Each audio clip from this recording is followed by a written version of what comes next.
All right. Hey, Josh Dorfman visits us today to say, hey, what if the low carbon economy isn't about sacrifice, but the next $1 trillion growth engine? Josh, welcome to the Go for CO channel. How are you? Awesome, John. Great to be with you.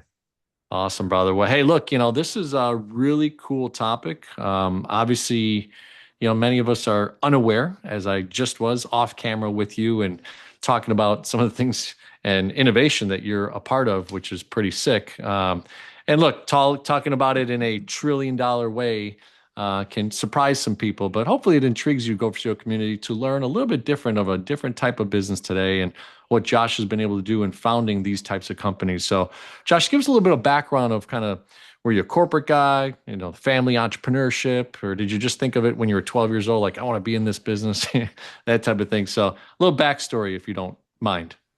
Yeah, I appreciate that. No, definitely not a corporate guy. In fact, grew up with entrepreneurial parents.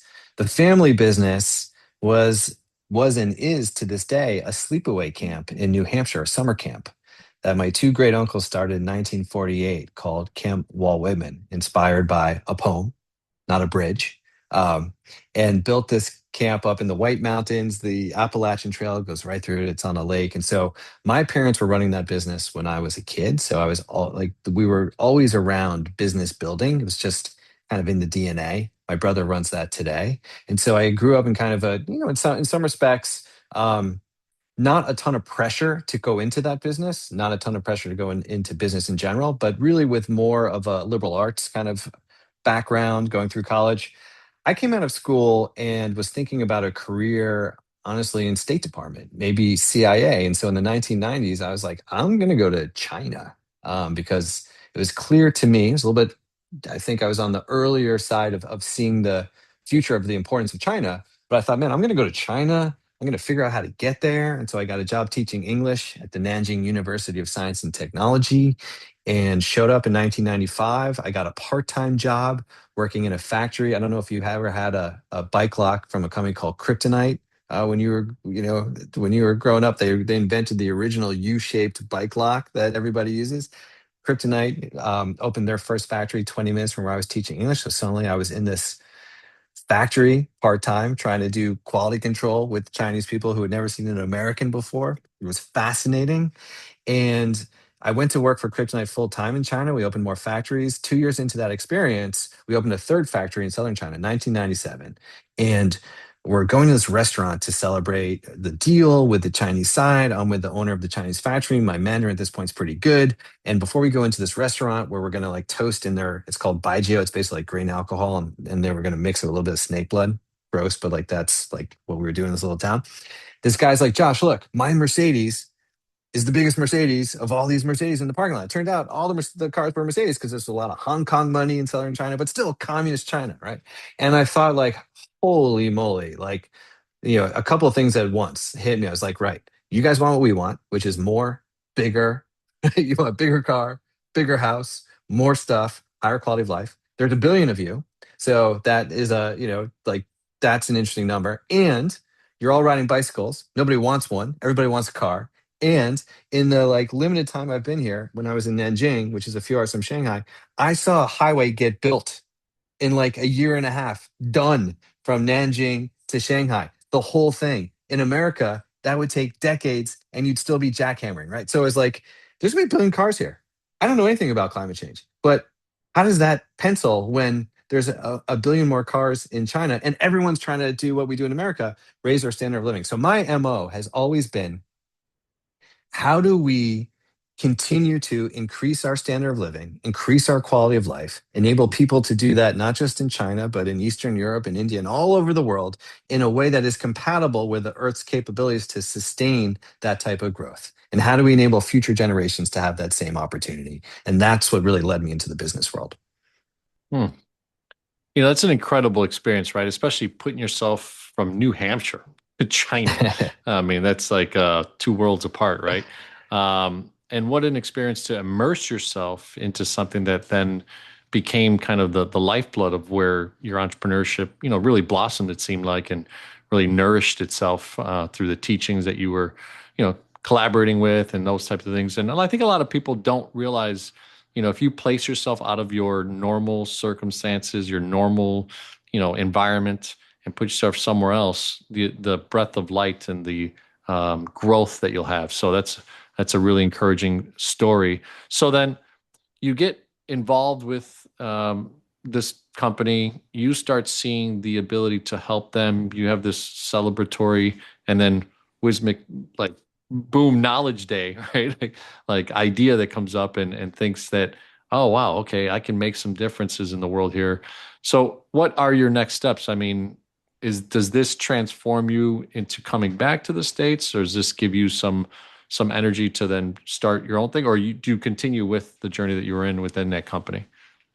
Well, so I didn't have a business background as I'm describing. And so I also with Kryptonite, with this particular company, I was the chief representative officer. I'm 23 years old. I'm representing this company now in mainland China. And we're working on opening bicycle lock distribution, selling into this market with 1 billion bicycles. I'm thinking, oh my God, I'm gonna retire by like the time I'm 28 years old. Like this is it. And then it slowly dawned on me that like, oh right, if the bicycle lock is more expensive than the bike, right? Because this isn't like America with with your like Trek, mountain bike or whatever. It's like, yeah, that's gonna be a problem. Maybe I should go to business school. So I ended up leaving China, came back, got my MBA from a school called Thunderbird, which is out in Arizona. It's now part of Arizona State University that focuses on business, uh, cross-cultural, like international business skills and language. So it was a good fit for me. But I also came back now wanting to understand more about climate change.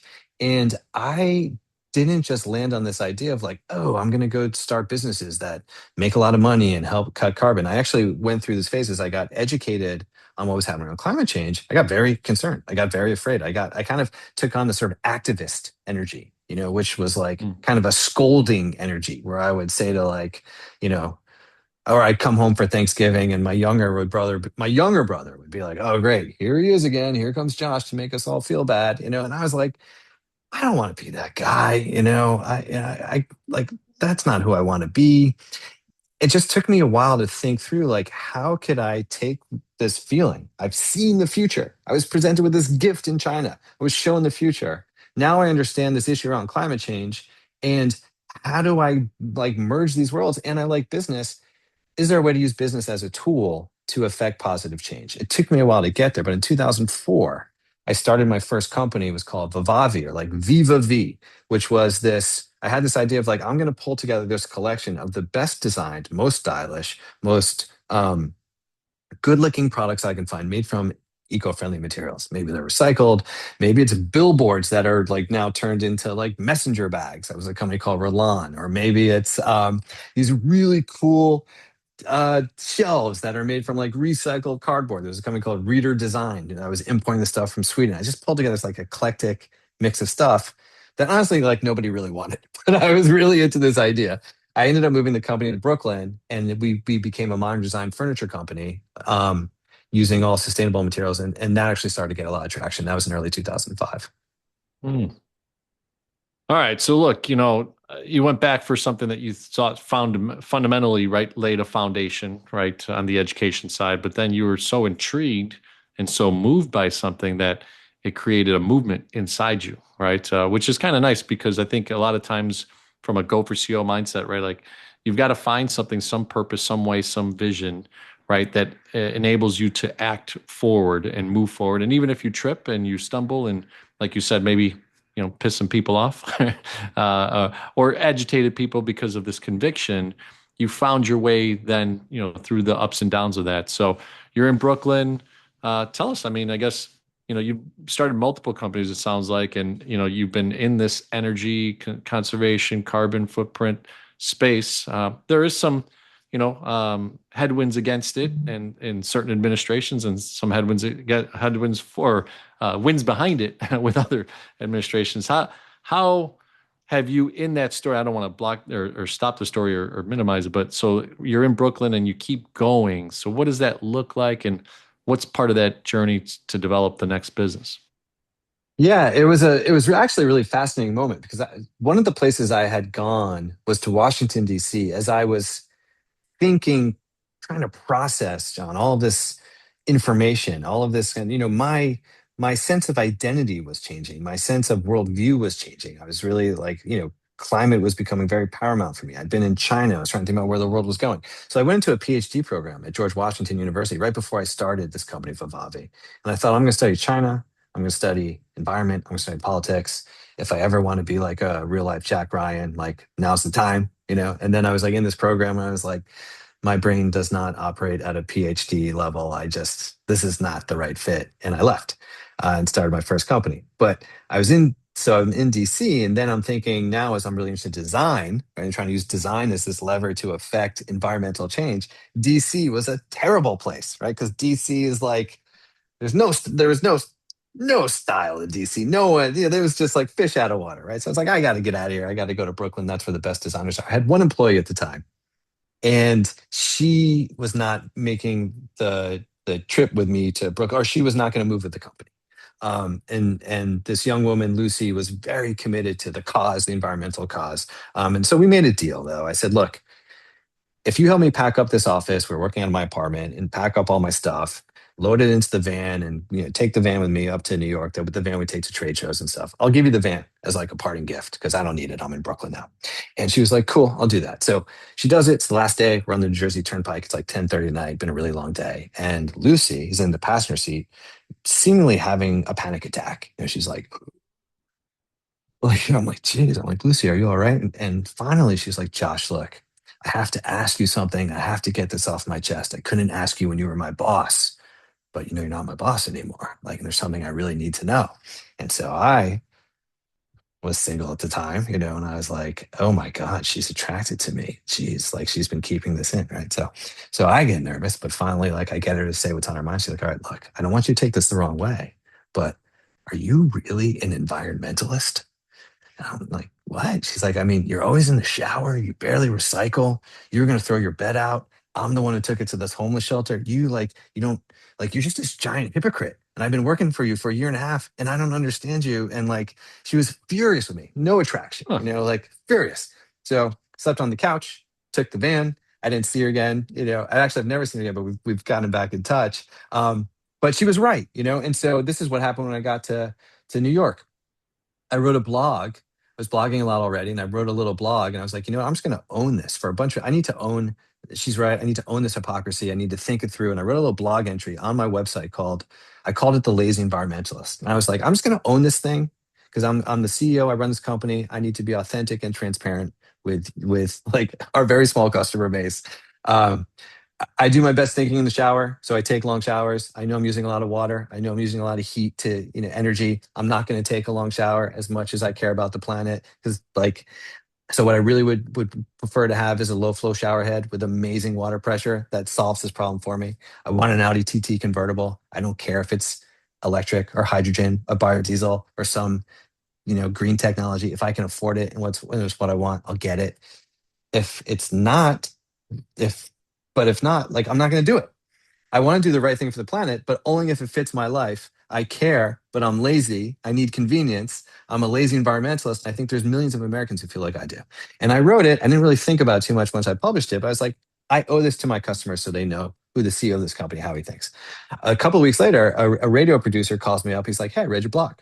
I'm like, how did you possibly find my blog? He's like, but 2004, 2005, there were like 10 blogs. So it was probably, odds were a little higher than they are now. He's like, let's turn this into a radio show. And it was for this channel online. It's called Voice America. It still exists, voiceamerica.com. I was like, yeah, I'll give it a try. And so I actually started The Lazy Environmentalist as a radio show, broadcasting from my closet in Brooklyn, it's the quietest place in my apartment. And then I got an intro to Sirius XM. And I moved the show to Sirius XM. This is 2006. And then I wrote a book, and I got the book sold. And then my show went live every day in 2007. And I went on the Martha Stewart show for Earth Day. I was her Earth Day guest just as my book Hmm. was coming out. And I didn't bomb. I was like, okay. And then Britta, the water pitcher company was like, "Hey, we're doing this big campaign. We're going to pair a Brita water pitcher with an Nalgene reusable water bottle, get rid of disposable bottled water. We want you to be the spokesperson." I was like, "Awesome!" So now I'm doing more TV, and then Sundance Channel, Robert Redford's channel calls, and they're like, "Let's make this a reality TV show. Go have lunch with this guy, Dave Metzler, who created the original Queer Eye for the Straight Guy. We do a lot of work with him. Mhm. I have lunch with Dave, and I'm like, do you really want to like do a show?" And he's like, "Yeah." And I'm like, it's like my show, like I'm the star. And he's like, "Yeah, come out to LA. Let's film a pilot." And so I did 2 seasons of this reality TV show. That's what happened. The Lazy Environmentalist happened when I got to New York. Wow, what an explosion of opportunity, right? So, it's interesting. You put yourself in an environment where you already, well, I guess you reflected on the authenticity that she shared, right? And it was a vulnerable moment for both of you. She didn't know if she should share. You didn't know what she was going to say, right? You thought it was a personal thing, and it turned out to be very personal to who you were and what you were about, and kind of transformed you, right? So it's a cool moment. I mean, I think all of us, have those moments that maybe sometimes we don't catch, right? A good mentor of mine says things are caught, not taught, right? And you caught it in that moment that you had kind of been a hypocrite for what you believed in, right? And the way that you were acting. But man, what about the momentum that happened after that and that blog? Then these next steps happened. So then that company you were doing, just to kind of go back a little bit, what were they providing as a service? And then ultimately, this transformation, this new openness created a brand in and of itself, you, the person, right? But what was the company doing as far as some of the services? That's exactly right. So then I was running 2 companies because I was still running Vivavi, this retail company, and Hmm. that I was morphing into a furniture company. And what I ended up doing with Vivavi was I had this pretty big apartment in Greenpoint in Brooklyn, this up and coming neighborhood, just on the outskirts of Williamsburg, which was like the center of like hipsterville, in like the universe. And my roommate moved out, and I thought, no, you know what? I can't afford a showroom here in New York City. That's way too expensive. But I'm going to turn my apartment into a furniture showroom. So I emailed all of these furniture designers all over the country, and I was like, "Hey, I've got really good news. We're opening a New York City showroom. I'm going to need you to consign me a bed, a couple couches, dining table, furnish my place." And then I lived in my furniture store for 4 years. Like I was like so committed, John, to these values and what I was trying to do in the world. I lived like people would, I'd go off to Manhattan, take the subway, do the radio show, come back. There'd be people in my apartment. I had a saleswoman. And one day she took me aside. She's like, "Josh, look, I love the mission. I love what we're doing. This is gonna be so big one day. But if you want me to sell your furniture, you need to make your bed." And I'm like, "Totally fair." Like, yeah, you're so so we're doing that. And then the Lazy Environmentalist really just became this like its own media company where it was, so yeah, it was books, we had a TV show, radio show. The business model was a lot of speaking engagements based on building that brand and that platform, as you pointed out. And it had a really good run. If you remember in 2006, that's when Al Gore's movie An Inconvenient Truth came out. And that suddenly changed. It certainly made the culture more aware and understanding of climate change. The media, whether it's Esquire or GQ or Vogue or Vanity Fair, whomever, wanted to tell this green story. Well, how do they tell story? They tell story through products, right? Hey, here's this green cushion. Here's this other eco-friendly thing. Well, I was like, I had the best product company, and then I had this radio show where I was talking to like the best designers. So it was right place, right time, really good timing. I think I was probably decent at hosting a show, probably decent at being a spokesperson, but I was in a pretty unique position, and I just had a lot of opportunity come my way. Well, and you jumped in, right? You didn't stop yourself. You didn't question it in a way. I mean, maybe internally you were questioning some things like, am I good enough or anything? But ultimately you took the steps, you assessed where you're at, you took alignment with the people that were coming at you that you were aligned with, right? You took accountability. So I'm selfishly sharing the 4A formula, right? It really aligns with the way that I wrote the book. And I love those steps that people have to take. And sometimes you don't recognize it. Me writing the book for 2.5 years, I didn't even know that I was doing that in my life until I really wrote the book. And I can see it now when I talk to people. of how they assess things, but then take action ultimately at the end, right? So really, really cool stuff. So ultimately, all right, now you have the brand, you've built up the popularity, you're schmoozing with the right people, you're connected, right? Vivavi, does it ultimately get sold at one point, or because of this personal brand and media company that you built, it kind of just, did its own thing, or did you have other people run it? And then where did we transition into super cool and some of the things that you're doing nowadays? Yeah. So Vivavi, the challenge always for that business was, and I think this has been a challenge for consumer businesses that have these sustainable values, it was just hard for us to find our market. I thought we did something really smart in 2008. There were luxury green condo buildings going up in Manhattan and elsewhere around the country. We furnished an apartment, a model apartment unit in this luxury condo building where Leonardo DiCaprio had bought a building. They gave us the space for free. We said we'd furnish it and we would manage it. So suddenly we actually had a showroom. And that was really good for business. And I thought, wow, okay, we just found the replicable model to actually you know, go to market and really find our customer, because I can go open these showrooms in Dallas where the green building goes up. I don't need to reach everybody in Dallas. I just need to reach people who want to live in this luxury green condo building and sell them our furniture. And so we were building that model. Then the financial crisis hit, which was brutal for a business like ours, for a company selling home furniture. So really, I had no choice but to shut the business down. I mean, we just, our business went away. Thankfully, that was still at a moment as I was scaling into and scaling up the Lazy Environmentalist, and that was, Vivavi was starting to really hurt just as I was actually getting my TV show. Um, as we went through that phase of doing a pilot, getting it green lighted and moving into production, and I was spending more time in LA. So it was a tricky moment. But yeah, so then Lazy Environmentals had its run. And when that ended up in 2010, when we did 2 seasons, we didn't get a third season. It was a very good run. What I felt at that moment, I was exhausted. I was burnt out as a entrepreneur. I just felt I didn't have the energy. I didn't want to stay in LA. I didn't want to become a TV person. I didn't have any ideas to start a new company. And friends of mine and some mentors whose opinions was leaning into said, look, like, just go back into the startup world. Go learn on someone else's dime. Go help someone with marketing or communication things you're good at. And that's what I did. I went to San Francisco, worked for a startup. And I did that for a number of years. Eventually in 2018, to kind of bring it forward to what I do today, I decided to start another furniture company. I was living in North Carolina. North Carolina is historically the furniture capital, manufacturing capital of the United States, if not the world. And I set up this kind of design brief in my head of what I wanted to accomplish. I wanted to make furniture in America that had beautiful design at attractive price points that was all sustainable. So like you could afford it and there was no compromise. And we did it.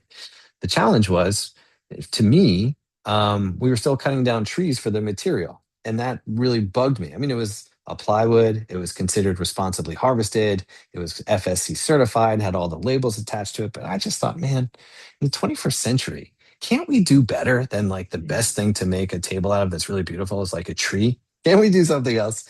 And in that moment, as I was kind of processing that, and through COVID, I was introduced to an entrepreneur who had moved to North Carolina, lived on the other side of the state down in Raleigh, Durham. I was up in the mountains in Asheville. And we get on the phone and we just immediately hit it off. And I'm venting about material. And he says, well, what would you do? I'm like, I don't know. There's got to be something like better, more sustainable. Maybe hemp. I don't know. I don't know anything about hemp, but maybe hemp, maybe bamboo. It's got to be something. And this guy, who I don't know from Adam, is like, oh, I have 6 giant trash bags of hemp in my garage. And so now my head spins. I'm like, wait, who are you exactly? Like, what's, and he's like, well, I just moved here. I spent 8 years in Los Angeles working for SpaceX. I was in charge of keeping astronauts alive on the Dragon spacecraft. I ran the life support systems team. And Hmm. I was like, and now you live in North Carolina? He was like, I do. And so we quickly kind of combined around 2 ideas. One was, could we develop more sustainable materials? And two, because Elon Musk was already thinking a lot about this, so SpaceXers were thinking a lot about this. How do we remove carbon from the atmosphere, right? When we think about climate change, we have a problem with climate change because we burn fossil fuels. It's like not so bad. It doesn't. It's burning fossil fuels isn't the issue. It's the issue that when you burn fossil fuels, all this carbon dioxide goes up in the atmosphere, traps greenhouse gas, right? It's greenhouse gases, traps heat in, and planet warms up. So, SpaceXers are like the problem. Like carbon dioxide is not inherently bad. There's nothing wrong with carbon. It's just in the wrong place. It's in the Mm, atmosphere. mm, And if we can go get it, it's actually free and you can build a lot of things out of carbon. In fact, carbon is like one of right the ultimate like all life is like built on carbon. So it was like this really interesting SpaceX thinking. And so we thought, well, what if we could find something that grows 10 times faster than trees? Keep trees in the ground, right? Because like we love trees, but pull carbon from the atmosphere through photosynthesis, just with something that's going to grow a lot faster, just like trees do. And then turn it into whatever trees get turned into, which is timber, which gets turned into building materials. What if we build a building material company? So I did, and we built this company called Planted. That's exactly what Planted does. We make building materials out of, instead of trees, this really fast growing grass. It does grow like 10 times faster than trees. It gets 20 feet tall in a single season. So instead of waiting 20 years for a tree to grow, to cut it down, turn it into a panel to build a house. And we built a mm, factory that, unlike the rest of the industry, which has these giant smokestacks on it, and the reason why they have giant smokestacks is because a tree, when you cut it down, is 50% water by weight. And so you have to actually get the water out. So you got to burn some stuff to get the water out so you can actually make your panels in the factory. And that's putting a lot of carbon back into the atmosphere, right? So we were like, what if we just change the whole process? Pull carbon faster from the atmosphere and then build a factory that has no smokestacks. That's all electric. Just plug it in and we shrink it down so we can make it a lot cheaper than a $400 million mill and we can put it anywhere. And so that's essentially what we do. And out the other end of our 140, 150-foot line comes a 4-foot 8 by panel. Looks exactly the same as what builders use today, except ours is made from grass. And when you put it in a home, you're locking away all that carbon that we've taken from the atmosphere. You're actually locking away in homes. So now homes are actually part of the solution, not the problem, because now they're actually places where we can store a lot of carbon that was formerly in the atmosphere. That's what Planted does. So that's what I did. all right. I'm a numbers guy, so that it just blew me away. Like, really interesting. Now, is there any, just, I mean, out of a novice question, is there anything that, I don't know, radiates or, like, you go out to the grass and radon, nobody ever Oh. thinks of it in your backyard. But unfortunately, like our dogs and, things that we love in ourselves, maybe laying in it and you don't even realize this is a real thing, but it's kind of just never talked about and stuff like that. But so does, is there anything that comes off of that new panel that you just created in a energy sense or anything, or am I completely off on that?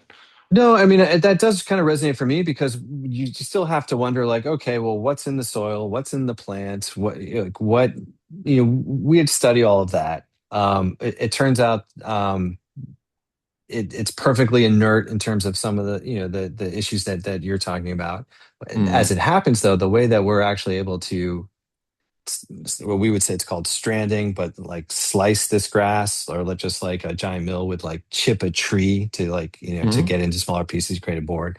Um, we can slice our fiber way thinner and still keep the structural integrity of it than you can with a tree. So we can compress more fiber into that, um, 5 inch, 5/8 inch thick panel that's going to go on your wall.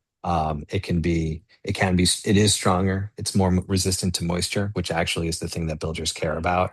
So there are some benefits to the mm. way that not just what we grow, but the machines we invented to actually then take that and turn it into a form that we can press into a board. Interesting. So that current business, is it service the building industry then? Is it is it replacing drywall? Am I right on that? Or just the frame side of things? Or For now, it's really in the framing. So when you see a new okay. house going up and you see the the the 2 by 4s, right? The sticks, so to Hmm. speak, and then you start to see those 4 foot by 8 foot panels being nailed to those sticks. So that's Mm, really that's the structure of the that's house, right? okay. Yeah, Okay. so that's right. So it's the drywall will then go on the outside or inside rather of that. So the sheathing is what's inside the walls, what enables a house basically to stand up. That's the material we build. That's the hardest stuff to build. If it's Mm, to have structural integrity, and it's really hard to get builders to commit to a new material. So we have a strategic relationship. We've been really fortunate and we've cultivated it now over probably close to 4 years with the largest home builder in the country, a company called DR Horton. They build one Hmm. in every seven homes in America, about 100,000 homes a year. So we've gone through a development cycle with them. We've put our panels on a roof of a DR Horton home in Durham, North Carolina. In at the tail end of 2024, we got an order from DR Horton for 10 million of our panels. I mean, that's significant Hmm. scale that enables us to really move forward and bring this product to market and introduce it, and then over time start to work with other builders and move into other industries too, potentially like furniture manufacturing, where our our panels will have applications and even beyond. It's really a great starting point for us to build this company. So it's not like you're going to go to Home Depot today or tomorrow and be able to say, "Oh, I'd like a planted board, please." That's going to take some time, but we're bringing Hmm. it to market through residential developments with DR Horton, and then we will continue to grow this business over time. And does that lead to some sort of, again, certification or brand awareness? Like, hey, people are going to be like, oh, does the builder get some sort of cost savings? Like, what's the motivation behind it? Is it an ROI thing, or is it more of a kind of sustainable, hey, this is great for the environment messaging, part of the marketing? Well, so this brings us right back to the opening of the show because it's not about sustainable messaging. Builders don't buy sustainable messaging. What Hmm. builders really care about, and where we outperform the legacy incumbents in the products that exist today, is on moisture resistance. And Mm. so we offer them a product that solves serious headaches for them on a job site. And so we've really leaned into understanding, okay, what is it that we need to be able to do to be able to sell this product effectively where builders will adopt it? And so we know that we have to outperform on the things they care about most. And then we also know that we have to build our product, with that said, so that it performs on the job site, it functions on the job site, installs exactly the same way as the products they use today. So that uh, someone who's actually working on that job site building a house may not even know they're building a house out of grass instead of trees. And so that meant we have to do all the R&D work, all the product development work to make sure that this panel has the same exact density as engineered wood panels, because you got to put a nail through it in the exact same way. It has to have the same feel, right? You can't slow anybody down. And I think we've done a very good job of that, where other companies that have tried to bring alternative type, more environmentally friendly things to market tend to ask builders to meet them halfway, or like, here's how you would use it.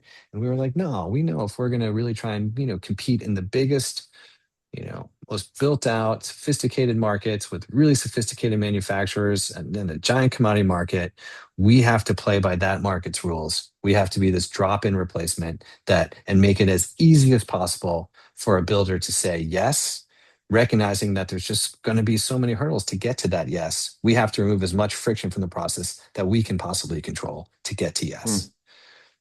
No, that's product innovation. I mean, there's innovative sense to that, but then, like you said, I love that you said, right, hey, you're not trying to necessarily disrupt that industry. You're really locking arms with them and saying, hey, this is a replacement of something that you currently do, changes nothing, but it also gives you these 10 other benefits, right? And ultimately benefits sell more than features, right? So really, really interesting stuff.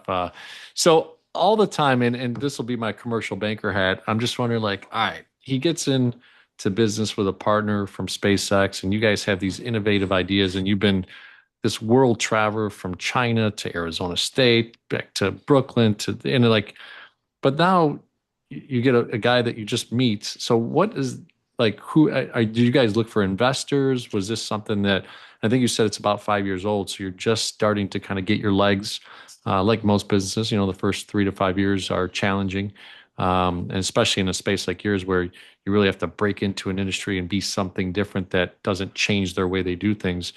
What was your model of investment? Are you guys pre-seed? Are you guys going for Series A? Are you, privately held, bootstrapped? What's kind of been that scenario for you guys? we founded the company. We formally incorporated the company in early May 2021. And then we went out to raise a seed round, which Mhm. took some learning, some ups and downs, took Mhm. a whole bunch of no's, just, you know, like everybody else. We heard a lot of rejection before we heard any yeses and started getting some checks. So by the end of 2021, we raised a $2 million seed round. The our core anchor, one of our core anchors in that seed round is this guy, Biz Stone, who is very well known in Silicon Valley. He was a co-founder of Twitter. I think he helped co-found Medium. He's been the board chair of Beyond Meat. I mean, he's just, he's a legend in Silicon Valley. And the way we got to him is we were struggling to get investors and explain our crazy idea was we were posting a lot on LinkedIn, and I posted this sledgehammer test that the guys had done where we had these small samples in 2021, maybe like 8 inches wide. But we did the sledgehammer test where it looked like a panel, where in slow motion you could see a sledgehammer come down and bounce off our panel and then just cut right through, and destroy the oriented strand board legacy product. And it just Mhm. went viral. I mean, it just went everywhere. And this woman who had been a guest on my Lazy Environmentalist radio show years before, who had had an eco-friendly clothing line in New York City, reached out to me. She's like, "Hey, this is so interesting. I think my boss might be interested." And her current boss was Biz Stone. So Biz Stone was like, "Oh yeah, this is really interesting. This is like civilizational change that you guys are going for. I get it. I'm gonna write you a check." And once we got Biz, then I think, as you know, we were vouched for, and then there's some FOMO, Sure. and then we were able to work some dynamics. So we got the $2 million round done in Series A. Excuse me, $2 million round done in 2021. 2022, we turned around, hit some milestones, and were able to raise a $10 million Series A. And so, we had the business capitalized kind of through those early years. Just this past year, 2025, we raised a $22 million Series B. So we've been able to keep the company capitalized as we move through our milestones and really start to build out our commercialization path to market. Yeah, and obviously having gotten in with DR Horton and starting to see kind of their transition, right, of using legacy products to your products, the volume that they do, right? If you can get 10% at beginning and then 20% and then start to creep up in their vendor side of things, right? It really becomes something impactful. Are you guys also looking at, other big ones like Lennar or Pulte, or do you have some sort of maybe exclusivity? Are they saying, hey, we don't want you to go to our competition? What's kind of the dynamic of that relationship? The dynamic has been so empowering for us. And so, of course, we're coming to market with DR. They want us to be as successful as we can possibly be broadly, because they also want to make sure that we are getting to economies of scale, right? That we're able to fulfill what we're trying to do. And we talk to everyone in the industry. We talk to everyone in the furniture industry. We're talking to companies building data centers right now. I mean, wherever there's an application for what we're doing, of course, we're starting to have those conversations. The the the the opportunity is massive. The challenge for us is to continue to prove it out and just continue to execute. So, we'll see where that goes. I think it's something where over time, can we become, continue to be trusted, credible, do what we say we're going to do, deliver. And I think those opportunities really expand. DR has been really just an amazing partner for us, because they've been I think this is what you need to do when you're trying to help bring innovation to market. They've been in the fields with us. They've seen how this grass grows. They see how this grass harvests. They've seen our greenhouses. They've seen our entire operation. Like I said, we've built model homes together. They've seen they've seen us be able to grow and get to all the certifications we need. And so that is, it's building trust over a lot of time that we can do what we're going to do. They've been amazing at doing what they've said they're going to do. And so I think that when you're trying to bring, especially a new material to market, it's very difficult to do that if you're doing blocking and tackling the way I think of it, or like the hand-to-hand combat of trying to go to one small builder after another small builder, and right, because you'll die, it's death by a thousand cuts if you're a startup. So it's definitely working out for us. No, and I could think, there's certainly some ugly parts, right, of the competition starting to say, hey, these guys are getting market share. Who is this little planted? Like, who are these guys, right? The 84 Lumbers of the world. And I'm very minimal into that space with my commercial banking side. But I wonder, have you thought about any potential behemoths that are in that space that are much bigger than you guys? Is there a competitive nature that you want to just take market share, or is there a possibility of even adapting and becoming, a part of their supply chain or anything like that? Or is it you guys are going to stay pretty focused on your lane? Well, I mean, I think you have to look at it through two lenses. We certainly see ourselves as the disruptor, right? We certainly, and that's how we recruit. That's how we build the team that wants to come really drive change, right? Like people go to SpaceX because it's not necessarily because they love Elon, but they want it, but they love space and they want to go to Mars, right? And they also want to go, like they want to go to Mars, right? So, you know, we're driving a vision and a mission to attract the kind of people who want to see, not just this industry change, but really want to drive transformational change for civilization. So that says, like, we have a lane, we're going to go execute down our lane. At the same time, yeah, we talk to everybody, right? Like what that ultimate strategy looks like. It doesn't have to be set in stone. It doesn't have to be just one thing to get there.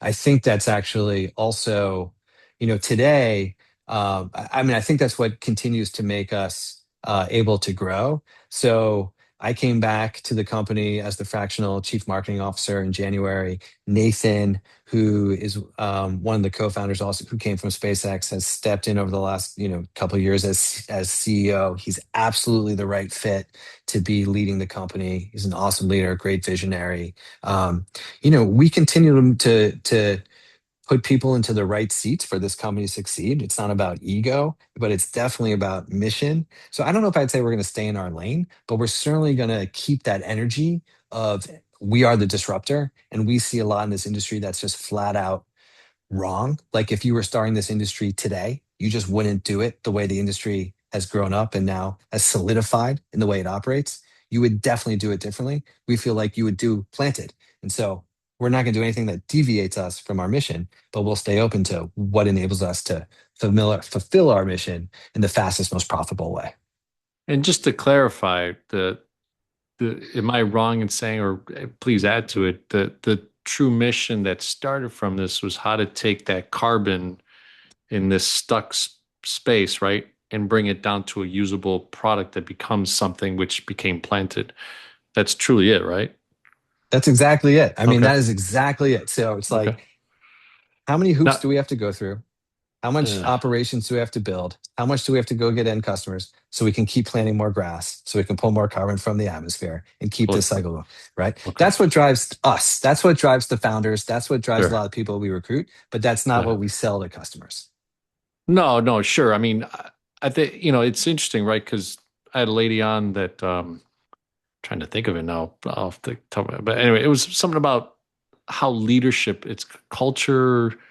I just had her on like 2 months ago. But anyway, the vision of that is always very interesting because you're trying to say, hey, this affects the world, right? But is there anything measurable that you could say? Like, is there any data that's coming out that's saying, hey, you guys are reducing it by, I don't know, zero point zero 0.03 or 0.95 or 1.6, like carbon coming out of the, like, is there something there that could also then magnify the story in that way, or am I lost on that? Well, for us at this point, it's about how much carbon can we sequester in a panel? How much carbon can we Mhm. lock away in a house, right? What is your house doing versus what what does a planted house do versus, Mhm. the status quo? So how do you make it tangible for someone to think about, okay, what's the impact if I were to do this? Every climate company tends to think in terms of gigatons of carbon. I think I don't have the exact number off the top of my head, but I think roughly in any given year today, give or take, the world is emitting about 50 gigatons of carbon into the atmosphere. So just Mm-hmm. suffice to say, a lot. And so climate tech startups tend to have as their North Star, can our solution become a solution that is at gigaton scale carbon removal or carbon reduction, right? That Mm-hmm. tends to be the objective that people are aiming for. No one's gotten there, but we would roughly say the same thing, right? Let's think Mm-hmm. about that's what scale means. That's the ultimate ambition. That is a multi-decade, type endeavor that doesn't happen overnight. But I think that's for the most ambitious climate tech startups, that's what they're trying to hit.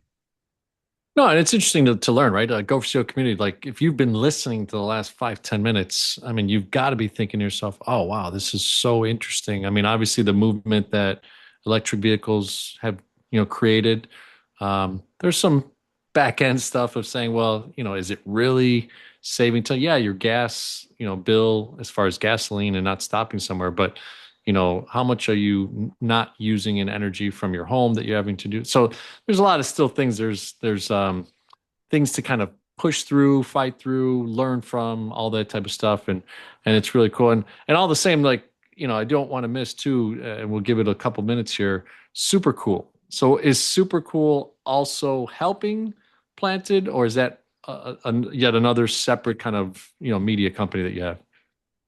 So when I stepped down as CEO in 2024, I ended up launching Super Cool. And Super Cool is basically like take the story of Planted, but take companies that are even further along than Planted in terms of Mm-hmm. their ability to be in market with solutions that are cutting carbon, helping their customers make more money, or save money, and helping their customers get a better experience too. What I found when I left Planted and I looked around 2 years ago, I just thought, holy moly, there's 2,000 companies in the last decade that have raised Series B, venture capital or beyond, growth stage capital, climate Mm-hmm. tech.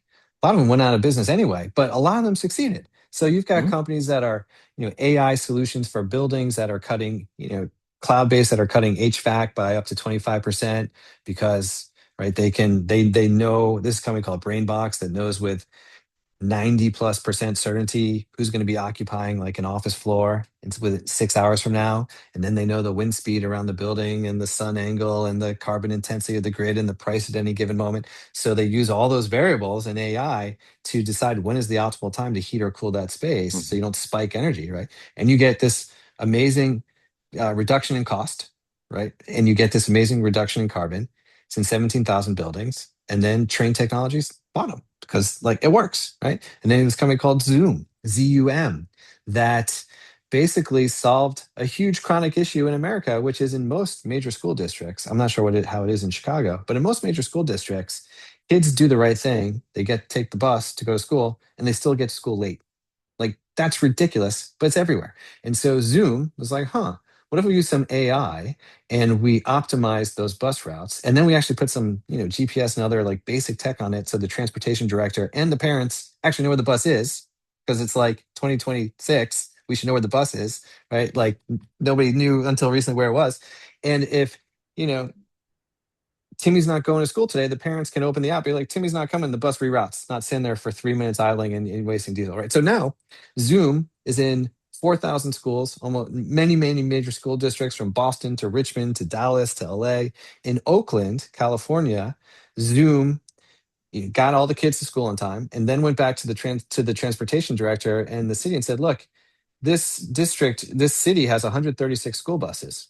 We just optimized the system. Everyone's getting to school on time now, and you only need 74 school buses. So what we're going to do is we're going to go buy you 74 electric school buses. And the way that we're actually going to be able to help finance this is those school buses have huge batteries. So once they're charged up, and if they're not running to take kids to or from school, we're going to like sell that energy back to the grid. Like we're going to be a power provider, and we're going to get paid for that too, right? All this stuff's happening, right? It's like amazing, and no one's really talking about it. So I started Super Cool to talk about it. Okay. I love it. Look, I mean, admittedly, I'm definitely a capitalist. I look at things from a perspective of, hey, how could you create momentum into something, right? Writing the book gave me 2.5 years of kind of taking a deep dive into myself and understanding, how the way I operate. But man, 400 of these interviews over the last few years has given me a perspective of different areas. Like I said, the culture lady, yourself now. And this is the cool part of podcasting. I think there's no way in heck that I could have met you just, I mean, maybe randomly, like you met the SpaceX guy and you guys really connected. But how cool is it that this medium, this space, will now for my listeners and for my tribe and for my community, start to say, oh, wow, planted. They may look at it. I need to be at a DR Horton built house based on them using planted as an example, right? So, and it could change just one more house being, built that way, and it all kind of creates an ecosystem of growth and stuff. So really, really cool. So look, we usually end our podcast with CEO, right? So client experience, engagement, and operational excellence. And I'll walk you through these and think of it from a value proposition, right? For planted or for super cool, and I'm assuming, being you being one of the leaders or founders, it may be similar, but both businesses are different.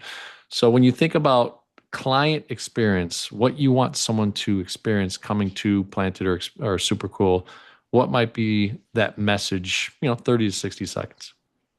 Let's stay on planted. If I think client experience for us, so, which is really customer experience for us, and someone's coming to planted, I want them to think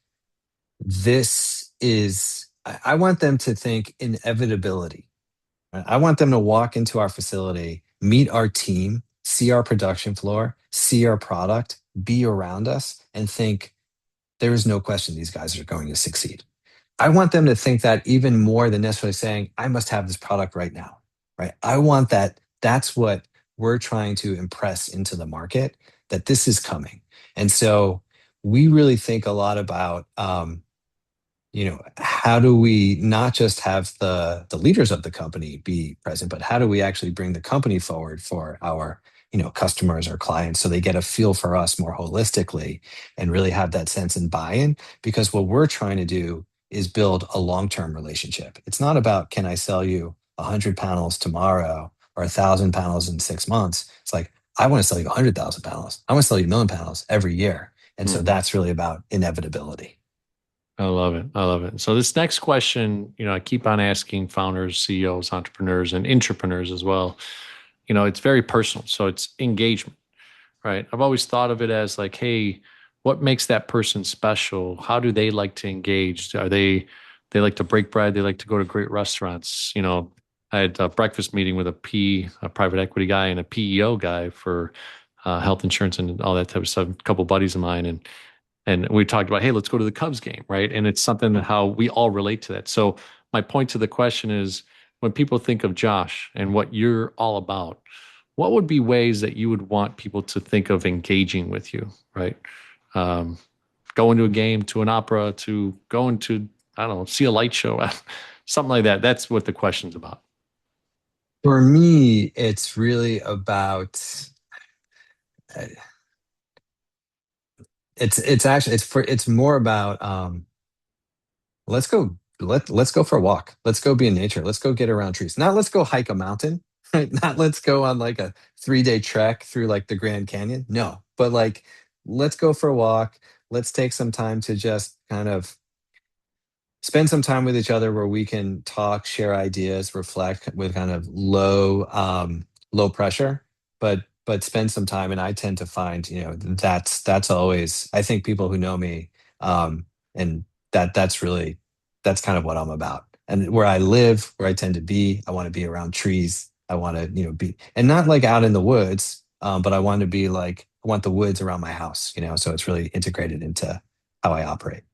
Nice, nice. No, and I appreciate you sharing that. I think it's really cool to hear these answers throughout all the interviews I've had, and I used to call it employee engagement, but once we turned it into the individual, the guests, and their engagement and their style, man, you learn so many different ways. Some people love to rock climb, and like you just said, I just want to be in nature, grounded, and man, these thoughts and these vision comes out of me, and talking to someone there's a lot of connection between that. So, all right, last one is operational excellence. You ran many businesses, you've been in China, you've seen them grow, expanded. What are some of the systems and tools that you're using at Planted and Supercool to kind of optimize your operational excellence? You know, for me, so super cool. My answer is probably not that original. I just try to get really good at using, of course, Claude, like everybody else. I try to get really good at AI, because we're a small team and we're trying to magnify, what we're doing and go a lot faster.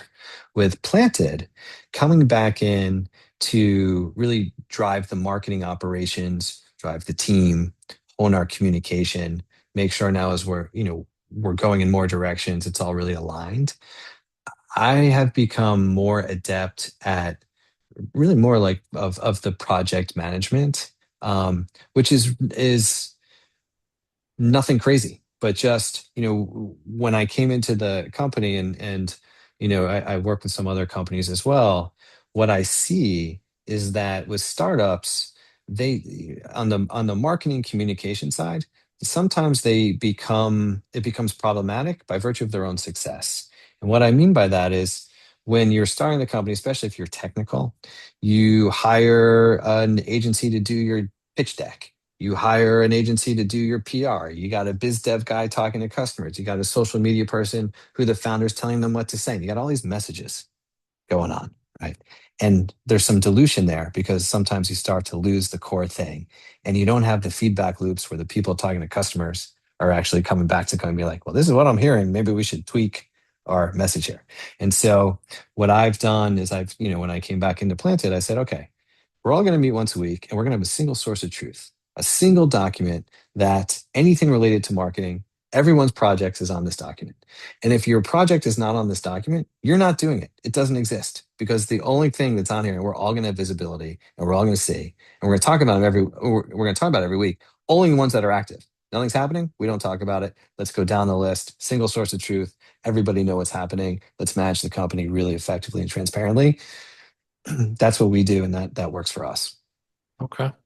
That's fair. Look, I mean, there's some internal mechanisms that every company can adapt in their different ways, right? And you're talking about a true, right, SOP per se, and like you're planting your flag on this is the way that we operate and do things. And like you said, AI is prevalent in most businesses. If it isn't, you're falling behind very quickly.